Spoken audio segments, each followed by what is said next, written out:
Happy 122nd Facebook Live Wednesday. I know the topic says back to school tip, right? Back to school August tip. And what I've been learning the past week or so with students going back is the one thing that we can help support our children is to work on overcoming limiting beliefs. And when we look at the limiting beliefs that our children have, these are the beliefs that I've been hearing recently. Mistakes are bad. Failures are bad. I'm not good enough. I'm not important. And when I try to explain how, mistakes are okay because we learn from them. Don't be scared. They're so just petrified of failing. Don't be afraid of failing. And what I've been hearing is, talk to my parents. I need to get perfect grades. And my heart breaks. I've been there. As an educator, I truly believe that grades were the pathway, right? Academic success will eventually lead to life success. Well, the past, I would say, few years, ever since maybe the pandemic, I've changed that. And I've realized, as we all know, if our mental health isn't at its optimum, if we are suffering from limiting beliefs, we are stressed out, right? Overwhelmed, we're tired, and our kids are feeling this. And when our kids feel the stress of dealing with perfection, right? When our kids feel overwhelmed, and some of my students are just 5, and they tell me, it's really frustrating, and it's really just difficult for me to do this, because when I'm in school, I feel stressed, I feel rushed. And I got to thinking, and I shared my thoughts and my experiences with my soul sister, Deslin Hakias. And she suggested, when we are having, as moms, we have anxiety, we have stress, we have uncertainty. And the bottom line, and this is true, because when she shared this, I thought that's what it was. I did not trust my child's journey. I did not trust my daughters, and I kept saying, trust your journey. But when they ended up crying, when they ended up not doing homework, not behaving the way that I felt they should, I thought, oh my gosh, it's my responsibility to fix it. It's my responsibility to make sure that they get back on track. And I didn't realize that what they needed was encouragement. Quick story, my dad is in ICU. We know that he's not expected to live. We rush home from the hospital, and Chelsea's, falling asleep. And I'm like, do you want to pass this test? She had failed it twice. The teacher was going to give her one more opportunity. And I'm like sitting here, do you want me to help you? And she's like, yes. Well, don't fall asleep. And she's reading and she's doing this. I'm like, Chelsea, do you want me to help you? And my mom comes in, she has Alzheimer's, and she goes, Karen, what happened? Maybe you need to walk away. And I said, she is failing this class and she needs to pass this test. And she's like, okay. And she walks out the door. And I didn't even think about all the emotional turmoil that all of us were experiencing, because we knew that in the next 48 hours, Papa was not going to be here anymore, and Grandma was going to move in, and our lives would change. And I'm just focused on academics. So no matter what is going on with your life, your children just crave support. They crave acceptance. They crave just not having to reach such high standards. And some of us are saying, like I found myself saying, grades don't matter. And then our reaction or our energy, they can feel it. Kids are very intuitive. So, when we feel we're not good enough, when we feel that mistakes are bad, then our children, it's like through osmosis, they feel that we don't trust them. And if we don't trust them, these are the comments the students are telling me, right? It's like, yeah, I'm not good at this. You know, my mom says that I'm lazy. My mom says that, and I'm not, you know, trying to lecture parents. I'm not, because I was and still am this parent. I have 2 adult daughters, 20 and 26. It takes a lot of rewiring. I have my neuro-linguistic, you know, programming certification. And I'm thinking, why is it so hard to reprogram limiting beliefs? Because these negative beliefs have been just immersed in our soul, you know. So I learned how to, and it's an ongoing process, you know, reliving and visiting the events that showed us that mistakes are bad, you know. And a belief, I'm going to say the description or the definition, a statement about reality that feels true on some level. We believe in our beliefs, right? And that they are accurate statements of reality. That is not the case. Your child's failures, mistakes, low grades on a spelling test, on an exam, perhaps nearly failing a course, does not define their future success.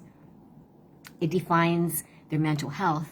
It defines whether they're going to be, you know, if they don't think they're okay up here, then how are they expected to even function? So Deslan recommended, and I thought, yes, the message, the back to school tip is truly self-care. When moms, dads, caregivers, when we trust ourselves, magic will happen. You eventually trust your children. I know that doesn't sound like, how can that happen? And Deslan will share her story later. And I didn't know that, you know, I kind of coached her. We coach each other. And she shared that she was really that helicopter mom, constantly checking on her son, constantly like, oh my gosh, what's, and not realizing that he had it all in him. Every child has it in them. It's up to us to learn to let go, right? Which is my message from Mom Has Got to Let Go. How can you let go without losing your sanity? I continue to lose my sanity, but I know how to regain my sanity.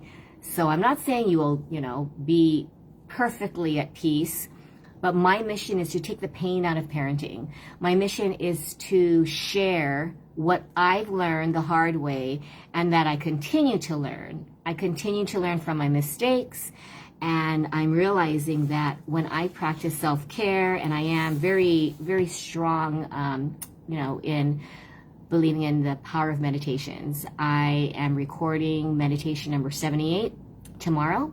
I'm releasing it tomorrow.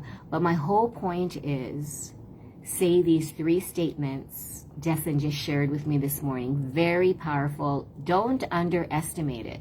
You need to say these 3 sentences with your name.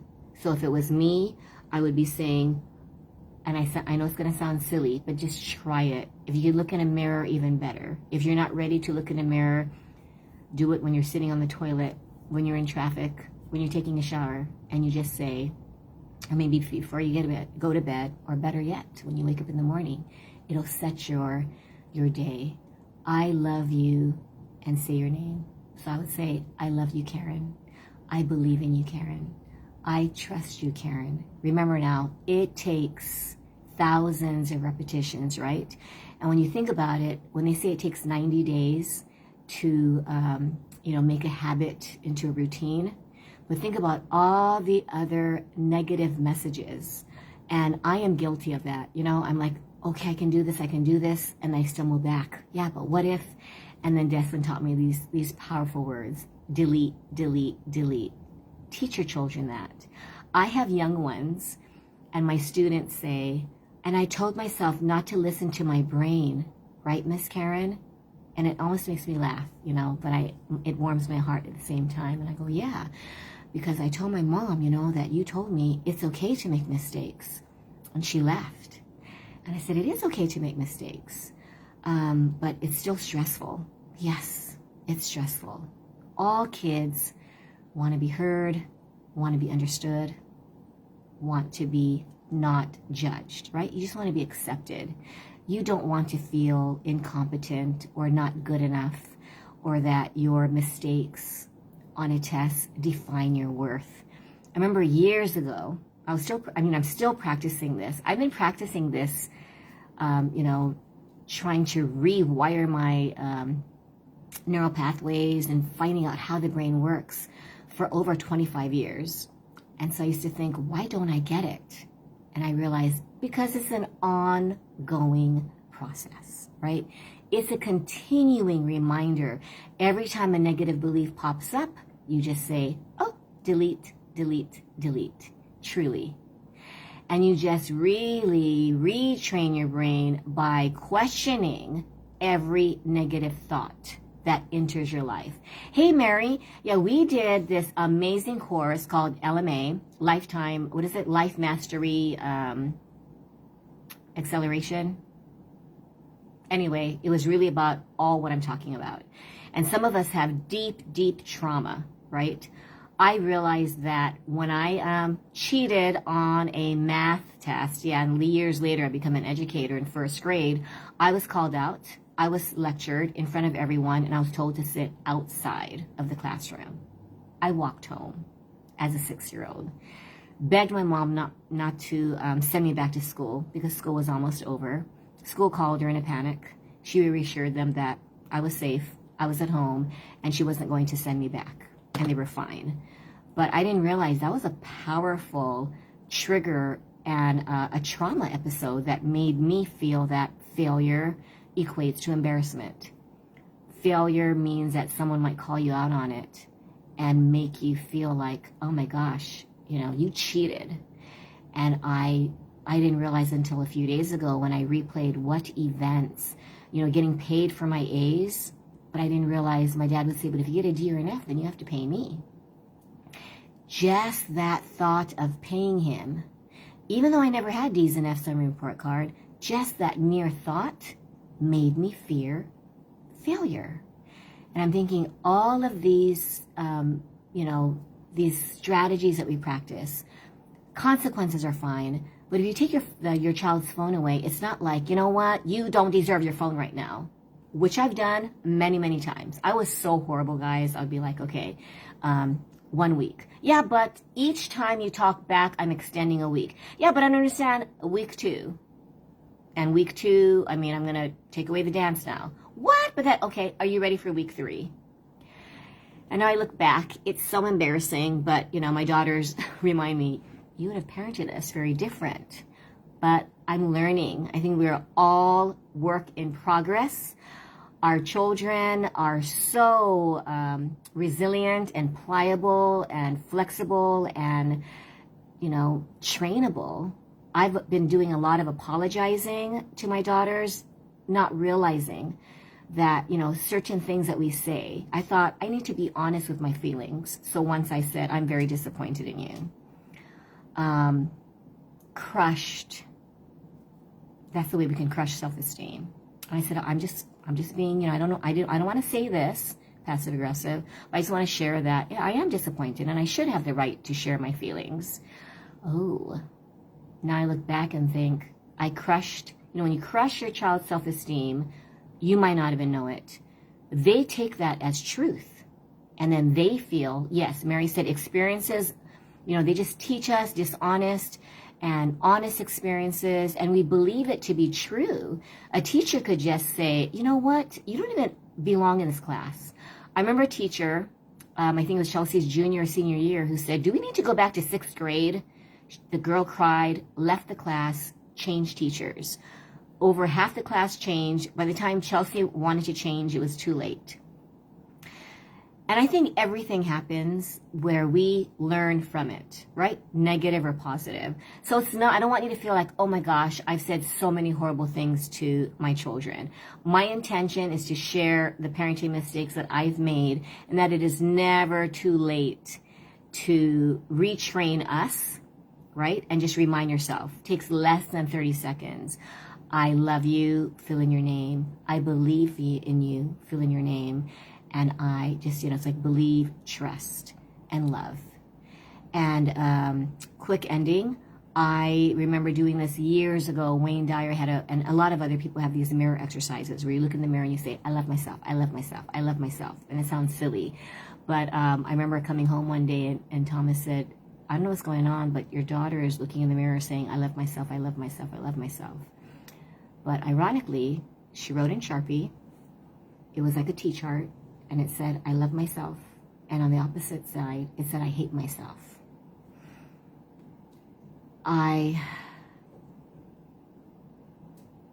Wait just a minute. I think someone, oh, it says unable to join because of technical issues. Oh, well. Yeah, I'm not too sure why. But I really believe that, wait, let me try this way. Hold on one second. Oh, unable to join because of technical issues. Gotta love technology. Similar to parenting, very unpredictable, causes me to feel incompetent, and now I'm learning, you know, just because we make mistakes, just because things don't go our way, we need to role model to our kids. Wow, you know, this didn't go my way, but, you know, I'm learning a lot. I am learning a lot. And so that's my August back to school tip. It deals with, let me just try one more time. I don't know why. That's okay. We are going to do this, next time. But, you know, just really, if there's one tip you can do this August, work on, as a parent, loving yourself. It sounds so like, what does that have to do with my back to school tip to help my child achieve academic success? When your child feels that you trust in them, which can't happen until you trust yourself. But when you trust in them and you trust yourself first, you love yourself, which passes on to your child loves themselves, and then they believe in themselves. When you start believing in yourself, I promise you, magical things start happening. I've had straight F students. I remember one time I thought, you just got to do this, remind yourself all this. And I thought, okay, I have to prepare myself to let him know that, it's going to take time. He came back and said, guess what? I got my first A on a math test. And I just thought, oh my gosh, wait. Yes, Jessalyn said next time she will join me. I'm going to make you accountable on that, Jessalyn. Mary, because we are the example. Yes, be your own example to yourself. Powerful words. Be your own example to yourself, and then your child will learn from it, and miracles will happen. Don't define whether it's successful through behavior, through grades, through achievements, but really know that you are on the right path when you start learning to love yourself, trust yourself, and believe in yourself. And that's my August tip of the day, okay? I am going, next week we still have that last Wednesday.